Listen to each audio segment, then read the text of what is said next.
अस्सलाम वालेकुम। आज आपके लिए लेकर आई हूँ बेहतरीन से चॉकलेट केक की रेसिपी। और मज़ेदार बात यह है कि आज हमने एक अंडे के साथ सिर्फ़ और सिर्फ ये 3 मज़ेदार चॉकलेट केक बनाए हैं और बहुत ही ज़बरदस्त और आसान तरीके से, बग़ैर किसी मशीन, बग़ैर किसी ओवन और बग़ैर किसी बीटर के। और ये देखें जनाब, इंतहाई मज़ेदार सा चॉकलेट केक है और आप देख रहे हैं गरम-गरम मैंने अभी निकाला है और बेहद सॉफ्ट और यम्मी बनकर रेडी हुआ है। अगर मेरे चैनल पर पहली बार आए हैं तो आपसे हम्बल रिक्वेस्ट है कि सब्सक्राइब कर दीजिएगा चैनल को और बेल नोटिफिकेशन को भी प्रेस कर दीजिएगा ताकि मेरी हर नई आने वाली वीडियो का नोटिफिकेशन आपको फ़ौरी तौर पर फ्री में मिल जाए। जैसा कि मैंने कहा कि आज मैं आपको ये केक एक अंडे से बनाना बताऊंगी। तो सबसे पहले हमने ले लिया है एक अंडा। एक क्लीन बोल में एक अंडे को तोड़ लेंगे। ये कंप्लीट अंडा लेना है, सफ़ेदी और जर्दी दोनों चीज़ें इस्तेमाल की जाएंगी। उसके बाद हैंड विस्क की मदद से, जो बिल्कुल जिससे आप दही वगैरह फेंटते हैं, उससे आप इस अंडे को थोड़ा सा बीट करेंगे। बस इतना बीट करेंगे कि सफ़ेदी और जो जर्दी है वो आपस में यकजान हो जाए। बस थोड़ा सा बीट करेंगे, ज़्यादा मेहनत करने की ज़रूरत नहीं है। उसके बाद मैंने चीनी लेकर रखी है। चीनी को मैंने ग्राइंडर में डाल के बिल्कुल सादा से तरीके से, जो घर में ग्राइंडर होता है उसमें पीस लिया था। और मैं आपको बताऊंगी 3 केक के हिसाब से मेजरमेंट। तो यहाँ मैंने ली है आधा कप शक्कर। ये आधा कप शक्कर है जो घर में ही पिसी हुई आम सी चीनी है और इसको मैंने बारीक कर लिया है। ये शामिल कर देंगे और उसी विस्क की मदद से अंडे और इस चीनी को हम अच्छे से मिक्स कर लेंगे। इसको इतना मिक्स करेंगे कि ये थोड़ा सा क्रीमी हो जाए, क्योंकि इसमें थोड़े बहुत कहीं ना कहीं घर में पीसने की वजह से ज़र्रात रह जाते हैं। तो हमें ये ख्याल करना है कि चीनी का दाना जो है वो मोटा ना रहे। बस इसको इस तरह से मिक्स कर लेंगे। थोड़ी सी देर में आप देखेंगे कि 1 मिनट से भी कम वक्त में ये बहुत ही अच्छा सा, थिक सा और क्रीमी सा और फोमी सा बैटर आपका रेडी हो गया। इसको साइड पर रख लेंगे और ड्राई इंग्रेडिएंट्स पे काम कर लेंगे। एक प्लेट ले ली है, ये बिल्कुल खुश्क है। इसमें मैंने ले लिया है आधा कप मैदा। ये बिल्कुल सादा वाला फ्लावर है जो हम पराठों वगैरह के लिए यूज़ करते हैं। 1/4 कप मैंने ले लिया है कोको पाउडर। बहुत अच्छी सी ब्रांड का कोई भी आप कोको पाउडर ले सकते हैं। 1 टीस्पून मैं इसमें शामिल कर रही हूँ बेकिंग पाउडर। तकरीबन 1/4 टीस्पून मैं इसमें शामिल कर रही हूँ बेकिंग सोडा। बेकिंग सोडा बहुत कम डालिएगा। और उसके बाद हमने डाली है यहाँ पर 1 पिंच से थोड़ी सी ज़्यादा सॉल्ट, यानी कि नमक।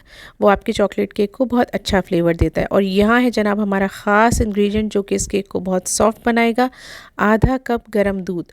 इसमें हम थोड़ा सा गरम दूध, आप देख रहे हैं हल्का सी इसमें से भाप भी निकल रही है। गरम दूध हम इसमें इस्तेमाल करेंगे, ठंडा दूध नहीं इस्तेमाल करेंगे। और इसी गरम दूध की वजह से आप देखिएगा कि ये जो केक है बहुत ही ज़्यादा सॉफ्ट और टेंडर बनेगा और आपके बच्चों को और बड़ों को सबको बहुत पसंद आएगा। ये देखें जनाब, अब हम इसमें शामिल कर चुके हैं आधा कप ऑयल। कुकिंग ऑयल डाला है। अगर आप इस केक का फ्लेवर और अच्छा करना चाहें तो आप इसमें बटर भी यूज़ कर सकते हैं, लेकिन कुकिंग ऑयल क्योंकि आमतौर पे हर घर में मौजूद होता है तो मैं आज उसी सादा और तरीके से, आसान तरीके से आपको बनाना बता रही हूँ। अब यहाँ पर मैंने ले लिया है वैनिला एसेंस। अगर आपके पास नहीं हो तो आप स्किप भी कर सकते हैं। मैं ये सिर्फ इसलिए डाल रही हूँ कि कुछ लोगों को अंडे की महक पसंद नहीं होती है, तो इसलिए ये अच्छा सा स्मेल देता है आपके केक को। सिर्फ फ्यू ड्रॉप्स हमने डाले हैं, 2 से 3 ड्रॉप्स डालने के बाद इसको मिक्स कर लिया। और अब ये जो मैंने तमाम ड्राई इंग्रेडिएंट्स मिक्स करके रखे थे ये मैं इसमें डाल रही हूँ। तमाम प्लेट को अच्छे से साफ़ करके सारी खुश्क चीज़ें आप इसमें डाल लीजिएगा। और अब हमें कुछ नहीं करना, बस इसको इसी स्पैचुला की मदद से मिक्स करना है। बहुत थोड़े से वक्त में, तकरीबन सेकंड्स में आप देखेंगे कि ये बहुत अच्छा सा मिक्स हो गया। बस कोशिश कीजिएगा कि कोई लम्स वगैरह नहीं रहे। बहुत अच्छे से आप इसको मिक्स कर लें। ये देखें थोड़ी ही देर में ये बहुत अच्छी तरीके से मिक्स हो गया और बहुत अच्छा सा क्रीमी सा इसका जो बैटर है वो रेडी हुआ है। और आप देख रहे हैं कि ना ये बहुत ज़्यादा पतला है और ना ही बहुत गाढ़ा, बस ऐसी ही टेंडेंसी हमें चाहिए इसकी। ये देखें बहुत रनी सा इसका बैटर रेडी हुआ है। बस ऐसा ही आपका भी बैटर रेडी होना चाहिए। अच्छा, अब मैं आज थोड़ा सा, बच्चों की छुट्टियां हैं तो उनको खुश करने के लिए उनके लिए बना रही हूँ। तो मैंने सोचा कि थोड़ा डिफरेंट करते हैं। बजाय इसके कि जो रेगुलर केक के सांचे होते हैं या मोल्ड्स होते हैं, उसके बजाय मैंने ये फॉयल के मोल्ड्स लिए हैं ताकि मैं सेपरेट केक बना सकूँ। और ये अच्छे भी लगेंगे जब हम चाय के साथ सर्व करेंगे और जनाब लड़ाई भी बिल्कुल भी नहीं होगी। तो अब मैं इसको थोड़ा सा ग्रीस कर रही हूँ ऑयल से ही, ताकि इसमें जो केक है ना वो बहुत आसानी से निकल जाए इसमें से जब बेक हो जाए। तो अब ये सारा बैटर हम इसमें पोर कर लेंगे। आप किसी भी चम्मच की मदद से, या जो डोई होती है चाय निकालने वाली, या कोई गहरा सूप का चम्मच हो, उसकी मदद से बहुत आसानी के साथ ये सारे मोल्ड्स फिल कर लीजिएगा। और इस तरह फिल कीजिएगा कि ऊपर थोड़ी सी जगह खाली रहे। अगर आप बहुत ज़्यादा इसको भर लेंगे तो बेकिंग के दौरान ये केक जो है वो हो सकता है बाहर आ जाए और गिर जाए, क्योंकि हम पतीले में आज बेकिंग करेंगे, ओवन में नहीं बनाएंगे तो आपका पतीला जो है उस पर चिपक जाएगा। तो लिहाजा इसमें जो है इस तरह से आप थोड़ी थोड़ी जगह रखकर, और देखिए माशाल्लाह से हमारा सारा बैटर इन 3 केक के जो मोल्ड्स हैं उसमें कंप्लीट हो गया है, कुछ भी नहीं बचा है। ये देखें इस तरह से मैंने फ़िल कर लिया, ऊपर से थोड़ी सी जगह खाली है। अब मैं क्या कर रही हूँ कि मैं थोड़ा थोड़ा टैप कर रही हूँ ताकि कोई एयर बबल वगैरह है तो वो निकल जाए और बहुत स्मूथ टेक्सचर का केक हमारा रेडी हो।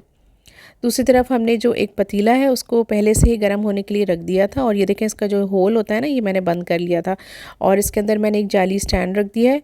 अच्छा, अब क्योंकि हमारे मोल्ड छोटे हैं तो अगर हम इसके ऊपर रखेंगे तो हो सकता है मोल्ड जो है वो डिसबैलेंस होके और केक का बैटर गिर जाए। तो मैंने एक पुराना सा कोई ढक्कन ले लिया था, कोई पुरानी परात हो जो कि पतीले के हिसाब से सेट हो जाए, आप वो ले लीजिएगा ताकि आप अपने मोल्ड्स को उस पर सेट कर सकें। ये देखिए मैंने ढक्कन रख दिया है और अब जितने मोल्ड्स मेरे आएंगे मैं उस हिसाब से सेट कर लूँगी। अच्छा, अनफॉर्चुनेटली मेरे तीनों मोल्ड्स नहीं आ सके थे, तो मैंने क्या किया था कि पहले मैंने 2 मोल्ड आ गए थे तो उनको बेक कर लिया था, और उसके बाद मैंने फिर एक राउंड और लगाया था और मैंने जो तीसरा रह गया था उसको बेक कर लिया था। पतीला क्योंकि गर्म है तो एहतियात से रखिएगा और इस तरह से सेट कर लीजिएगा ताकि ये डिसबैलेंस नहीं हो, इनका बैलेंस ख़राब नहीं हो। उसके बाद आप इनको ढक्कन को बंद करके और तकरीबन 5 मिनट तक तेज़ आंच पर बेक करेंगे, और 5 मिनट के बाद चूल्हे का जो फ्लेम है उसको मीडियम कर दीजिएगा। ये टिप है, इसको ज़रूर याद रखा करें क्योंकि टेम्परेचर का ख्याल रखना जो है ना वो बहुत ज़रूरी होता है, वरना आपका केक जो है वो हार्ड भी हो सकता है और अंदर से कच्चा भी रह सकता है।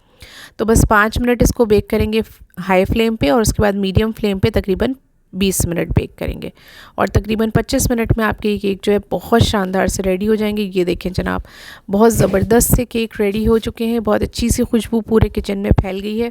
इसको चेक करने का तरीका ये है कि मैंने एक टूथपिक ले ली है और उसको मैं सेंटर में डालूंगी। अगर तो ये टूथपिक साफ़ वापस आ गई तो इसका मतलब केक डन है, वरना तो इनको 2-4 मिनट के लिए और रख दीजिएगा। तो ये बिल्कुल साफ़ निकल आई थी, तो बस मैं इनको निकाल रही हूँ और ये देखें बहुत ही ज़बरदस्त से सॉफ्ट केक रेडी हुए हैं। अब आप इनको अपने हिसाब से किसी भी तरीके से डेकोरेट कर सकते हैं। मैंने क्योंकि स्पेशली बच्चों के लिए बनाए हैं तो मैं इनको वाइट चॉकलेट चंक्स से और बंटीज से डेकोरेट कर रही हूँ। इस तरह से देखने में बहुत अच्छे लगते हैं और ज़ाहिर है बहुत टेम्पटिंग भी लगते हैं। तो जनाब आजकल छुट्टियां हुई हुई हैं, ज़बरदस्त सी ट्रीट बच्चों के लिए शाम की चाय के साथ रेडी है। इसी तरह से बनाइए, अपने घर वालों को खुश कीजिए और बहुत सारी तारीफ़ वसूल कीजिए। मेरी रेसिपीज़ अच्छी लग रही हो तो वीडियो को लाइक करना बिल्कुल भी मत भूलिएगा और शेयर करना तो बिल्कुल भी मत भूलिएगा। अपना बहुत ज़्यादा ख्याल रखिएगा, मुझे दुआओं में याद रखिएगा। मिलते हैं इसी तरह की बहुत आसान सी किसी नई वीडियो में नई रेसिपी के साथ। अल्लाह हाफ़िज़।